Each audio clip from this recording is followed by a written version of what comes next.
I'm a little bit edgy because I just had a donut. Woo! I'm not nervous. I'm chill. Here we go, guys. Here we go. That's notable. Hey, I'm Greg Marshall. This is That's Notable. I'm going to be interviewing people who have been recognized as notable marketing executives. So welcome to That's Notable. I hope you enjoy the conversations. Okay, this conversation you're about to see between myself and Tony Tagliavia. I think it's the second one. He's a chief marketing officer at, sorry, Tony. I should know it. You'll see I asked him like 6 times during the interview how to say it. I will get it. Chief marketing officer at Milwaukee Area Technical College. He's done some massive stuff. He's grown student applications by 17%. Not just him, obviously, but he's led that. Built an amazing website, award-winning, one of the top 3 websites voted in the country in their category. Comes from Milwaukee Public Schools, experience in journalism, on-camera journalists in the news world. Talked a little bit about Milwaukee Public Schools and his experiences there and the impact that marketing can have in that space. That's super interesting to me. I think you're really gonna like Tony. So Tony Tagliavia. Tagliavia. Like I said, Tony Tagliavia. That's good. Yeah? We'll take it. Tony, I think I know how to do it. Tony Tagliavia. Perfect. Tell me about your childhood. What was that like? Did you grow up in an Italian community that could speak? Is that what it is? It is Italian. That was a good guess by my part then. Would have been offensive had it not been. So I'm half Italian, half Irish, more or less. So grew up here in Milwaukee. And Did you get a lot of fights as a kid? No fights. No fights. I have some mix of the similar things, and yeah, that was just a ongoing temper perspective. Anyways. No fights. Grew up here mostly in Wauwatosa and born at St. Joe's Hospital like almost everyone else. And grew up here and had a good childhood. I was happy. Yeah. That's pretty amazing. So, by the way, I forgot to mention our sponsor. Today our sponsor is Shadows. Shadows. There they are, always right beside us. Okay. So they make this happen. So very grateful for that opportunity. We gotta acknowledge those who make it possible. So, all right, I'm gonna go back to working with MPS, and I have a question that, man, ever since when I saw that, I was like, I gotta ask you this question. To what degree can marketing play in turning around a struggling school district? Oh, I think it's significant, and I think that people working on it there right now are working on it. And it was something I worked on when I was there, and it's a continuous project. I think when I was first there, I was attracted to kind of come back home, and I was happy with the leadership making what I saw as some positive changes. And so my role there was to engage the media and bring attention to things that they might not otherwise see, and also answer questions that they might have. So I think it can play a significant role because media relations is part of it. Getting out there and just talking about schools directly to parents in paid marketing or just, earned media, just being out there. It's absolutely a part of it because having parents feel confident and comfortable in the choice that they make for their child is so central to it. And so you have to talk to that parent, talk to that guardian, talk to that family member, who's ever kind of leading that decision in a family. Sometimes it's the student themselves, especially when you're talking about choosing a high school. So it absolutely plays a role. And, you mentioned the word struggling. And when you've got a school district that, like many, has some room for opportunity and goals to improve, you want to talk about that progress and communicate it out when it happens. Yeah. And I'm wondering, too, to what degree when when teachers or students are in a community seeing stories about their own district or their own school, if it ends up helping to shape an accurate understanding of the picture, as opposed to what they even believe themselves about their school, and they hear negative things. If they see those stories, it ends up shifting them.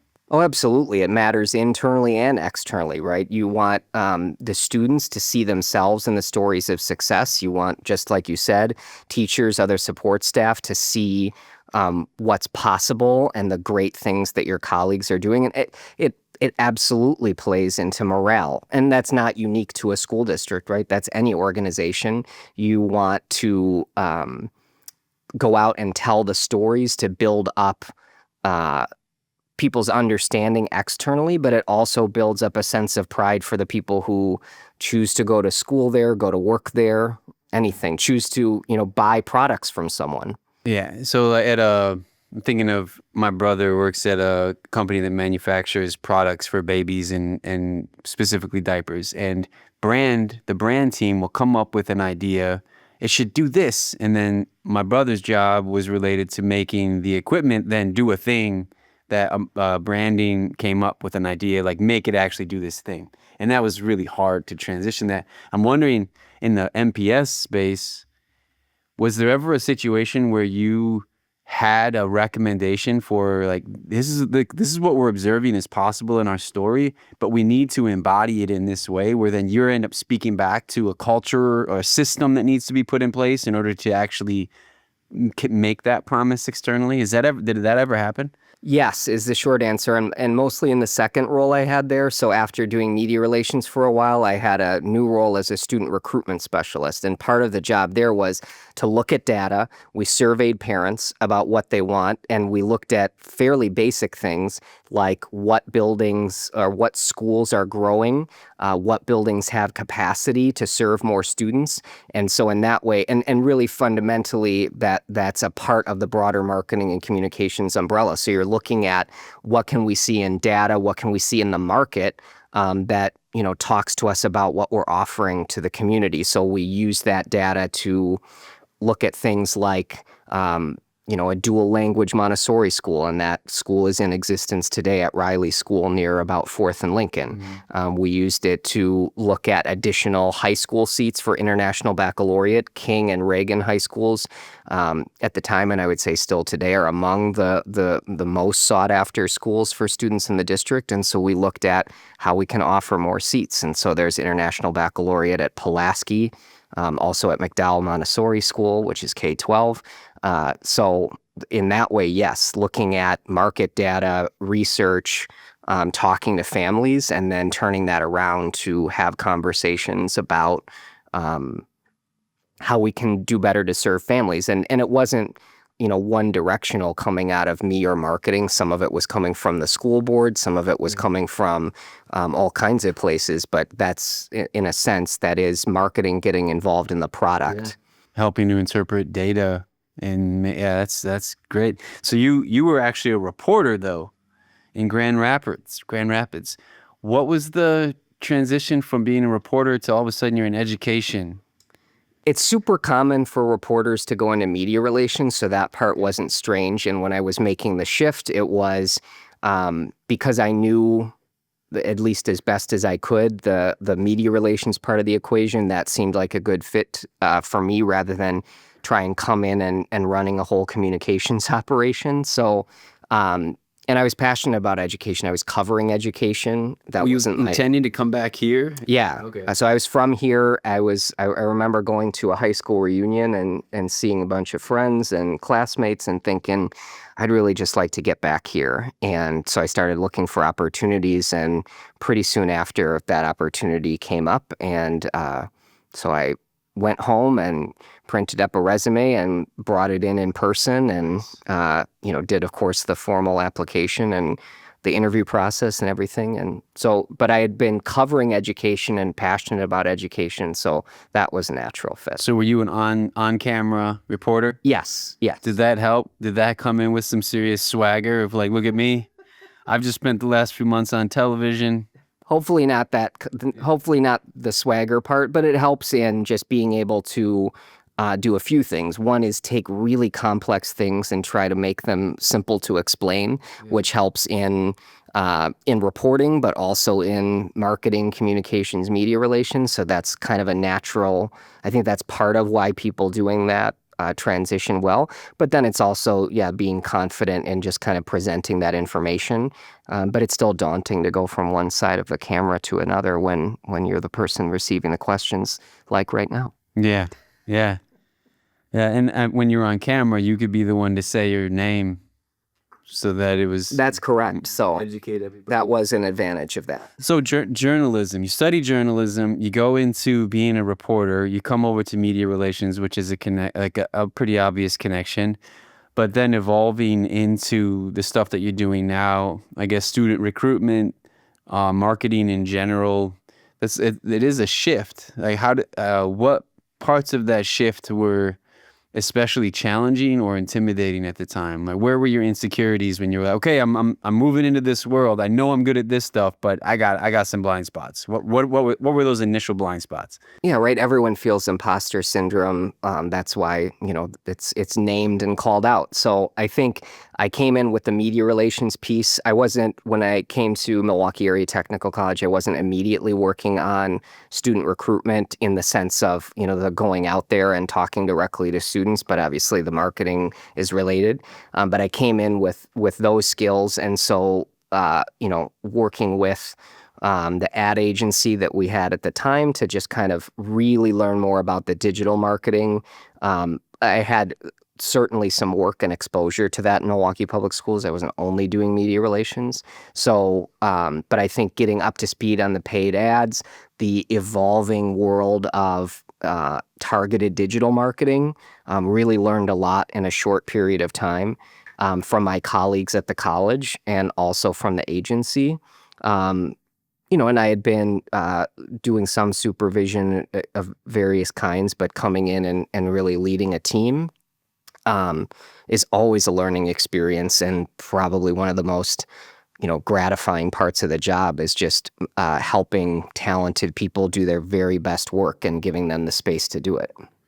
Yeah. So when you are in the room, the stats that are in your bio of the impact you've had at MATC are pretty amazing. And I want to talk about some of those things. But you walk in the room at MATC, or let's say it's a board that you might be on or whatever. Why are you valuable in the room? What's most valuable about you being in the room? That's a really good question, and not one I necessarily think about in that way. I think it's experience, it's education, it's the reason that I came into education when I got out of TV was because I was passionate about it. And so I think that matters, right? It's the content expertise around marketing and communications, but also feeling like I know that this work matters. And I think that helps because on the days that are hard, when there's just a lot going on, you can lean back on that and say, remember, this is important.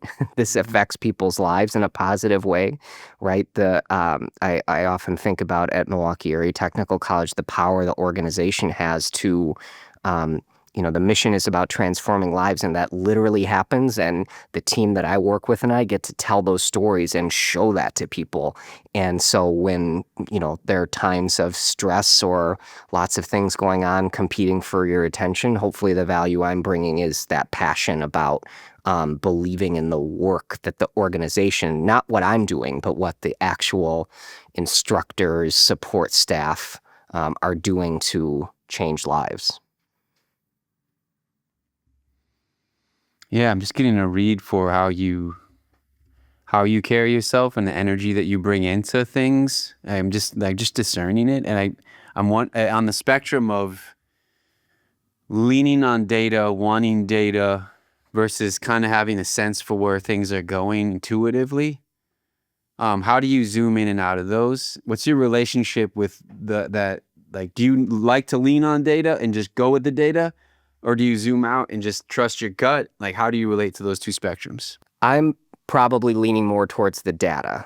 So I talked about that in the other role. In the role here, right, we're looking at, obviously in digital marketing, and this is mostly at our college done through an agency, but we're cranking up the ads that are working and pulling back on the ones that aren't, right? I mean, in a big organization, I think your gut matters, but you really have to look at that data because we have 30,000 students, and I know I can't interact with even a tenth of those personally in a meaningful way in a short period of time when we're looking at a campaign development.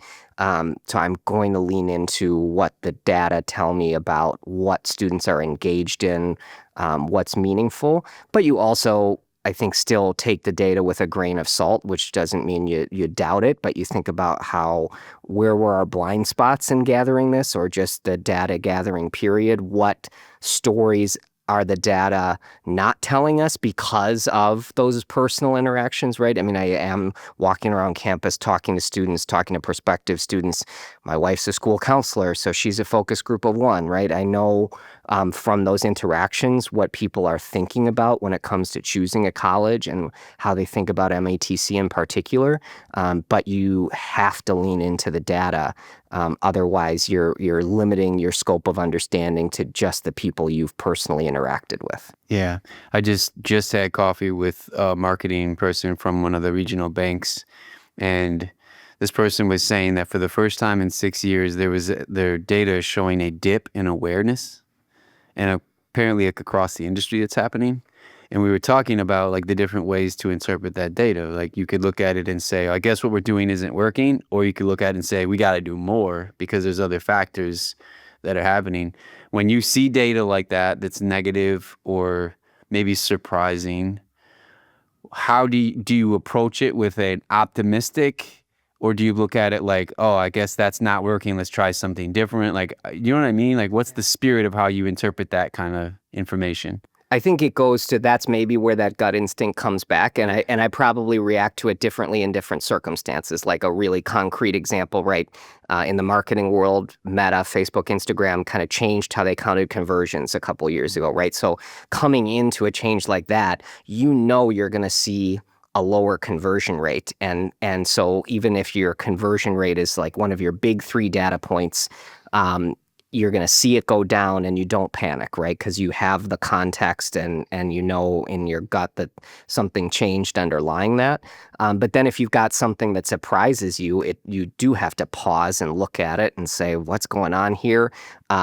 One of the great things about working for MATC is that the Wisconsin Technical College system is really collaborative. So I have 15 other people who are running marketing for tech colleges in Wisconsin who are very open about talking about what's working, what's not working. We actually get together intentionally to talk about that. And so if I'm seeing a dip somewhere, I might pick up the phone or shoot a message on our little app and say, anyone else seeing this? To help me get that context and understand. What's the ratio of work that you do with an internal team versus working with outside vendors like agencies? Ratio I'd have to think about a little bit, but all of the paid stuff comes through vendors. So they do with a lot of support and consultation from our team, but they lead campaign development and execution, media planning, media buying, and media management on the paid side, right? But then internally, we're doing what we call content and public relations. So the earned media, the owned media, publications, social media, things like that. We're doing the overall kind of visual brand of the college, the design, the visual identity, graphic design, photography, and videography inside the college.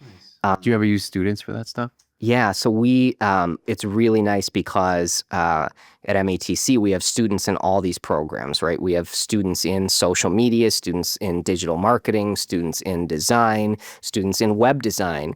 And I would say right now, probably more than any time in my 7 years, because the events team is part of my group and we're bringing on student workers there because we have an event management program. So it's really amazing to be able to leverage the knowledge and expertise of our students into all of those roles, because not only are they, emerging experts in this field because they're going through a really strong program, they've also been our audience before and they can tell us what didn't work, what did work, and they can look at things with that critical eye and say, when I think about me and my peers and what would we think when we see that, they can give you that honest answer.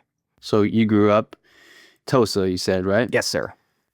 How does that intuitive knowledge of the region, the city, your experience here, how does that inform what you do? Do you pull from that experience and who you are as like somebody who came here? And how does that impact what you do? I think you have to know what you know and know what you don't, right? So being from the area, there are things about the area, the region, Milwaukee, that I'm going to know that someone who isn't from here maybe doesn't know. But I think especially in a region like Milwaukee, where we know there are significant levels of residential, racial, and ethnic segregation, and like a lot of places, there's socioeconomic segregation and separation and things like that. So I think you have to be honest with yourself about what you know and what you don't know, right? So I know my experience, my upbringing, the community in which I grew up, but you also have to be self-aware enough to say, but I don't really know about the experience of everyone in Milwaukee or everyone in the Milwaukee area,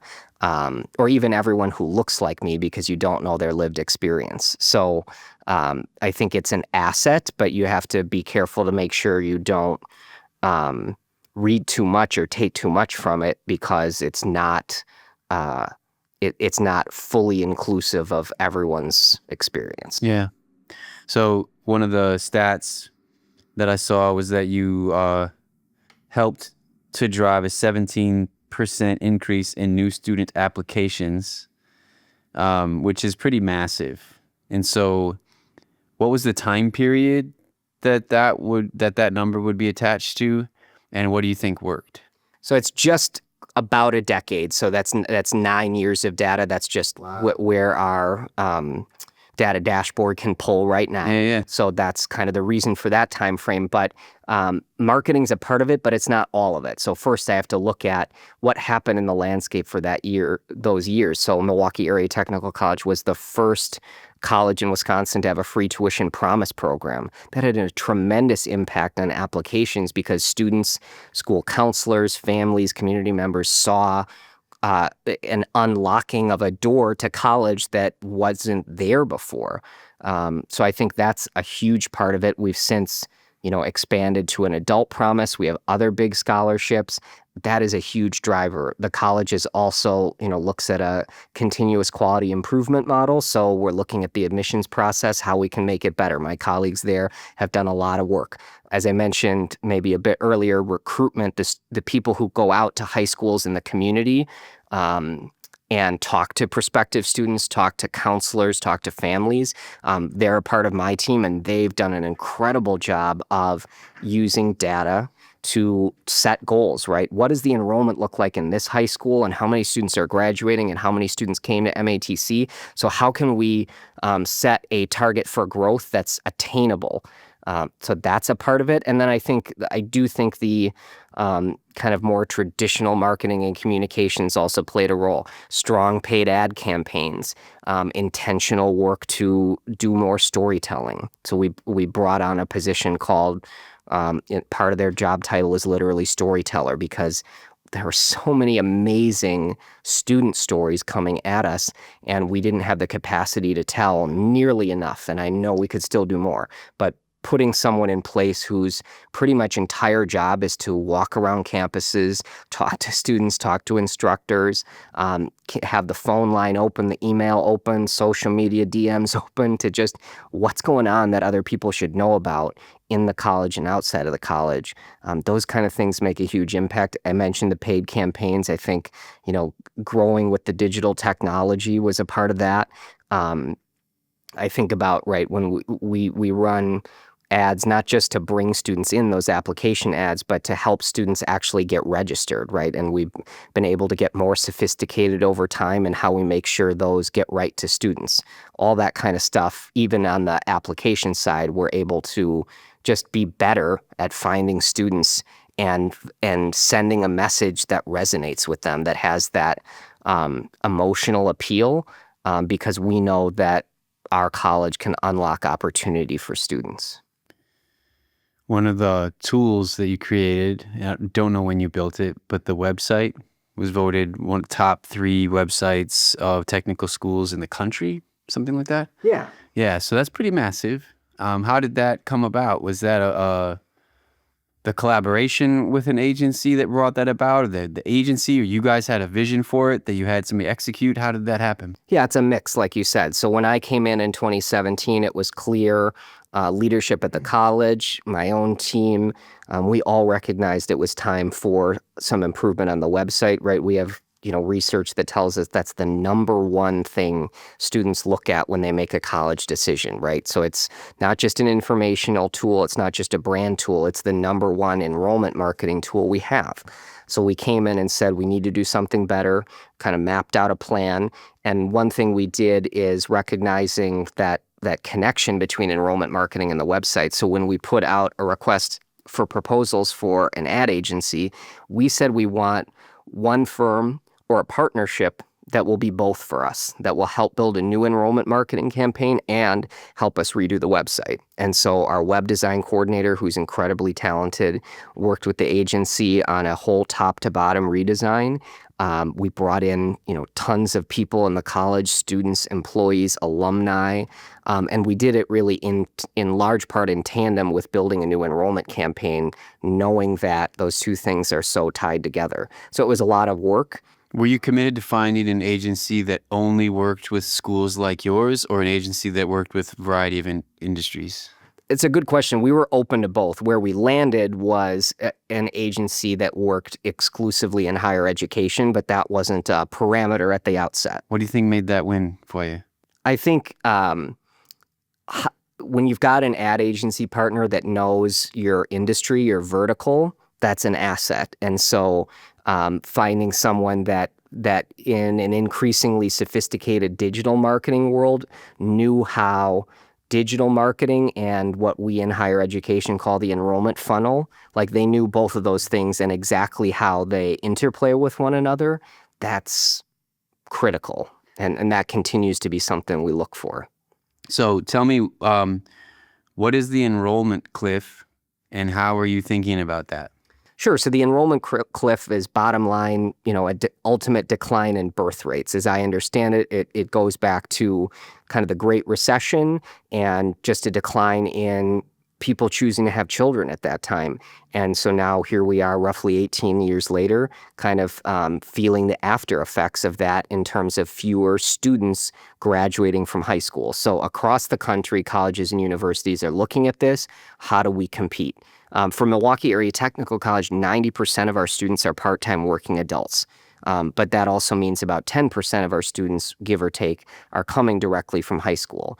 I mentioned the Promise Scholarship before. That helped us grow that number, but it's still a relatively small proportion. So on the one hand, we know that the enrollment cliff may not hit us quite as hard as everyone else who are serving mostly traditional students, but those are our future students, right? So if we don't hit the enrollment cliff in 1 year the way other people might feel it, we're still going to feel it in that first year, but it reflects a decrease in our future student population for years to come. And so, some things that aren't incredibly mind-blowingly innovative, but we're looking at, how can we have greater market share, right? If the total number of students is going down, how can we help more students understand the value of an MATC education? And I'll share in particular on that. Two-year colleges nationwide, our number one competition is not any other particular institution. It's not going to college at all. So we have to, at a time when the labor market is generally favorable to employees, and students are often struggling financially, we've got to convince them that they can invest in themselves and get a better outcome, even if it means a little bit of that kind of financial investment up front. So that's the market share piece. It's also looking at how a college like ours, serves in other ways, right? We partner with high schools to offer high school students access to college classes. That's been growing for us. I think that's an area where we're going to have to grow. We do, custom training contracts with businesses that say, hey, we've got 15 people here who all need to learn this one skill that you all teach. And we'll actually go out to that business or to a business park Very and interesting. and provide the instruction together. So those are some things that I think we can do to combat it. And it's very real, and most every college or university is looking at it. Yeah. So what I hear you saying is that if there's another massive recession, colleges should all chip in and invest in advertising that encourages people to stay romantic, keep having kids, and this will look, future us are going to benefit from us having a lot of romantic commercials. That's right. Yeah, I think I just made you a legend if you can pull that together. I'll see what we can do. I saw that you have daughters. I do. How many daughters? 2. 2 daughters. How old are they? They are 5 and 2. Oh, that's awesome, man. I have 4 daughters. Congratulations. Yes. 18, 16, 14, and 11. All right. I think I got their ages right just then. Yeah, that's amazing, man. What do you love about being a girl dad? Oh, it's just, I mean, I love being a dad, and I think being a girl dad is just, growing up a boy like I did, I kind of was unfamiliar with what, and I was an only child, so I didn't know what that would be like. And the best thing I can tell you is after I had my first daughter and we were expecting a second and it was a surprise, I was hoping it would be another girl just because it's been such a great experience and because I felt like I knew a little bit about what I was doing going into it, having had one already. But they're smart, funny, and just, they're just such a bright light in my life and my wife's life, and just life-changing. Yeah, it's amazing to discover how just absolutely wonderful it is. I mean, there's hard times. Being a parent it can be relentless and challenging, but yeah, that leads me to a question about your own self, your own motivation, growth as a person. You've had success, you've risen up to a level of leadership, and a lot of times we get celebrated or move up by actually having unhealthy patterns of like working too much, driven by a need to prove something, by just, addiction to work or whatever. And like, it seems like, I feel like I've won awards by being unhealthy in the past of like in your own journey, like where would you point to as like the biggest learning seasons of your life where you became more aware of what drives you or what really matters? You know what I mean? Like what have been those seasons, even just one season where you felt like, yeah, I grew a lot during this time? Yeah, I think, and we just talked about it. I think it's having kids. I love my wife, love spending time with her, and that was certainly a turning point in terms of having something outside of work that you're really looking forward to. There have always been things like that for me, but I think that's, getting married was a huge change in a positive way.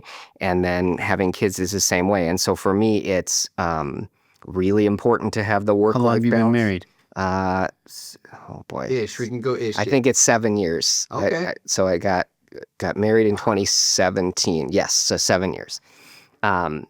Wow. So Did she fall in love with you because you landed this position? we got married right before I took this job. So I think I had to apply for this job like the week of our wedding. And I was like not sure that was going to work out, so it did. But yeah, it's a turning point because you have these loves and responsibilities outside of work that really matter. And so I think if nothing else, it made it really important for me to have a job where, not that I'm not occasionally answering a phone call or an email after 5, because that absolutely happens, or a phone call before 7, because that happens too. But being able to really have family time is really important. And I think I just feel really fortunate because the situation I'm in right now is it's a demanding role, of course, but I feel like I have that balance, and I wouldn't change that. I wouldn't go for another role, even if it's, looks better on paper if it doesn't have that. Yeah. Well, then underneath all of that, what would you say is sort of your compass for what your purpose for the future? Like, where do you access a North Star for what your life is about? I think it's family. I think it's faith for me. I happen to be Catholic, was raised that way, and still belong to a church and serve on the parish council of St. Francis Church. Yep, here in Milwaukee, and um, it's a really wonderful and diverse faith community. So that's important to me. And I think doing something for work that is fulfilling is maybe the I wouldn't necessarily put those on three equally long stool legs, but Yeah. but if that's the three-legged stool of family, faith, and doing something for work that's meaningful, those are probably it. So that Yeah. however I'm spending my time, Monday through Friday, Saturday, Sunday, I can feel like that was worth my time. Yeah, same. On the same tip. On a separate, that's kind of where I wanted to go. On the faith side, what's happening in the Catholic Church is pretty interesting right now. Like, where there's, you have all these scandals that everybody's talking about, and then you have this sort of resurgence of a lot of young priests are entering, and there's a lot of young families like coming back to church. Like, we're changing direction totally in the conversation, but why do you think that's happening? What's stirring where there's that shift? Yeah, I think it's a good question, right? I think we've seen overall in society a decline. that at St. Francis? I would say not that exact same trend. So definitely are a lot of young families, and we do have a younger new priest, but I don't think it's the exact same trend that I've seen and read about across the country. And I think it's like most institutions, it's holding a little bit of a mirror up to society, and if there are political disagreements in society and generational shifts in society, that's going to reflect itself in institutions too, not just in the political discourse or the news or things like that. Yeah. Yeah, I think it's fascinating. My master's degree was in theology with a focus on the role of spiritual communities, how they shape culture in society. So yeah, I'm just kind of always paying attention to what's happening in different elements of that. But what I notice, Tony Tagliavia. You're Huh? right there. How'd I do? You're like 99. 90%? Come on, say it out. Tagliavia. Tagliavia. I didn't have the emphasis right. Yeah, you got it. Tagliavia. Tony Tagliavia. Yeah. Yeah, I guess what I see in you is um there's an exactness about you.